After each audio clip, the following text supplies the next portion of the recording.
Think about the last time someone rejected you. Maybe it was romantic. Maybe it was social. Left out of a group. Excluded from a conversation. Ignored by someone whose opinion mattered to you. Maybe it was professional. Maybe it was something small that should not have hurt as much as it did. Now think about the last time you were in physical pain. A burn. A cut. A headache that would not stop. These two experiences feel completely different. One happens in your body. One happens in your relationships. And yet inside your brain they are processed in almost exactly the same way. This is not a metaphor. This is neuroscience. Researcher Naomi Eisenberger at UCLA ran a series of landmark experiments in the early 2000s using a simple virtual ball tossing game called cyberball. Subjects were placed inside an MRI scanner and told they were playing the game with two other players online. For a while, all three players passed the ball equally. Then, without warning, the other two players stopped passing to the subject. They simply excluded them, cut them out of the game entirely. The subjects were in a brain scanner during a video game. They knew it was just a game. They knew the other players were strangers. And yet, every single one of them reported feeling genuinely hurt. When Eisenberger examined the brain scans, what she found changed how scientists understood social pain. The region that activated when subjects were excluded, the dorsal anterior cingulate cortex, was the same region that activates when you experience physical pain. Not a similar region, not a nearby region, the same one. Your brain does not distinguish between a broken bone and a broken connection. Both register as damage. Both demand a response. Both hurt. But why would evolution build a brain that responds to social exclusion with the same machinery it uses for physical injury? Because for your ancestors, exclusion was injury. Being cast out of the group on the African savanna was not an emotional setback. It was a death sentence. No shelter, no food sharing, no protection from predators, no one to help raise your children. The group was survival, and losing your place in it was as immediately life-threatening as any physical wound. So your brain evolved to treat the two things identically. Social pain got piggybacked onto the physical pain system, the oldest, most powerful alarm system in the mammalian brain. Because that was the only way to guarantee you would take it seriously. A hurt that you could rationalize away or explain away or ignore would not motivate you to repair the connection fast enough. But a hurt that felt like physical damage, that you could not ignore. The pain of rejection is not weakness. It is your most ancient survival system doing exactly what it was designed to do. Researcher Ethan Cross at the University of Michigan took this further. He showed subjects photographs of people who had recently broken up with them.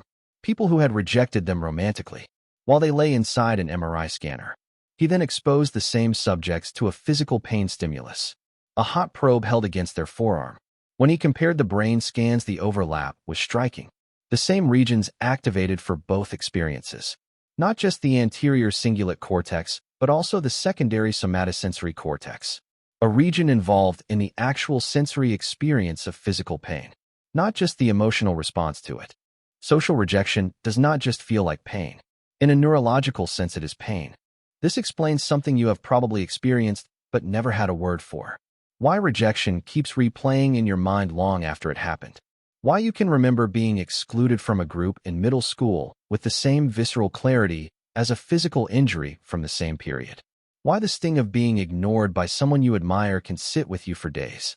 Your brain files social wounds alongside physical ones, in the same storage system, with the same priority flag, because to your nervous system, they are the same category of threat.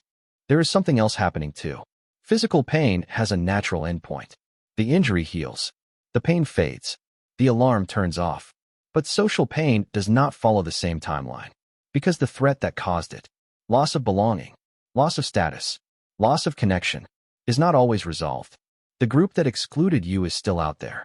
The person who rejected you may still be in your social world. The danger signal stays active because the danger has not been resolved. This is why rejection rumination exists. Why you replay the moment over and over, examining it from every angle, rehearsing what you should have said, what you could have done differently. Your brain is not torturing you. It is running a problem-solving loop, trying to identify what went wrong so it can fix the connection and remove the threat. The rumination is the repair attempt. Psychologist Mark Leary at Duke University has studied what he calls the sociometer, an internal gauge your brain runs, continuously monitoring your level of social acceptance and belonging. When that gauge drops, When you sense you are losing standing in a group or in someone's eyes. The emotional response is immediate and powerful, not because you are fragile, but because the sociometer was designed to be exquisitely sensitive.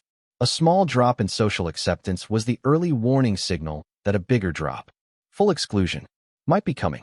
Better to feel the sting of a small slight and overreact than to miss the warning sign of real exclusion. Your brain would rather hurt unnecessarily 100 times than fail to register the one rejection that cost you the group. So what do you do with a brain wired this way? The research suggests one counterintuitive finding. The people who handle rejection most effectively are not the ones who feel it less. They are the ones who understand what they are feeling and why, who recognize that the pain is real, that it is ancient, that it is not a measure of their worth, but a signal from a nervous system doing its job. Named understood pain loses some of its power. Not all of it, but enough. The next time rejection hits harder than it should, remember your brain is not broken. It is running the same program it has always run, the one that kept your ancestors connected, protected, and alive. The pain means you are wired for belonging, and belonging was always worth fighting for.